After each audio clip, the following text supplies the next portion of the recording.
Hey, Adam here. I want to do this quick video. I did a blog post about this a couple weeks ago, but it deserves a video as well. I see so many people struggle with this, picking when they're launching a Shopify store, going a general store or a niche store.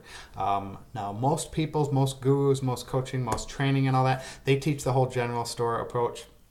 I am not a fan of that approach at all, and here's why. I think it gives you too many options. You don't want options with Shopify when you're picking a store. You want to be I kind of use the phrase, you want to pigeonhole yourself into a specific niche. You want your domain name to be niche specific, like Adam's Dog Toys, and I'm not selling Harry Potter necklaces, it's Adam's Dog Toys. That's the only thing I'm selling, because it's in the domain name. So you kind of corner yourself, and you have to, when you kind of corner yourself or trap yourself into a niche market like that, you are forced to figure out how to make it work.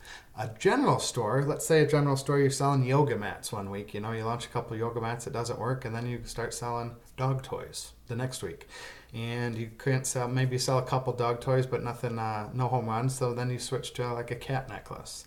And then you try that out, and that doesn't work, and then you go to a hoverboard the next week, and that doesn't work out, and then you try some Buddha themed bracelet, something like that. You just jump from product to product to product to niche to niche to niche. Now your store looks like Walmart. It looks like junk. There's no direction. It's just like kind of a hodgepodge of all these different items. And again, I know the marketers teach you to start with a general store so you have the options. I'm here to say options are a bad thing. You want to go niche specific. Like I said, if it's dog toys, you only sell dog toys or dog treats, something along those lines. And it makes it much, much easier to target. And then as you go with Facebook advertising, the more and more you learn, and the more and more you test things out, you're going to get deeper and deeper into your niche. You're going to learn which interests are working. You're going to learn which demographic is working. And then you kind of, over time, you will narrow down to let's say like a 20-year range of your demographic and also the interests that are working on Facebook. If you're jumping around from,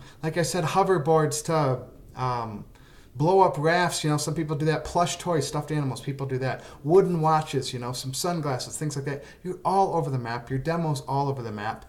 And you're forced to have to kind of start over each and every time you go into a new niche. You have to do the research. The research is the boring part anyways. You don't want to have to do that more and more often than you should. You'll want to only do that one time. And a lot of times people don't even do the research. That's why they struggle. So my opinion, go niche. It's not like you're investing $10,000 in inventory in a store and you're not going to be able to sell it and you're out $10,000. You're drop shipping.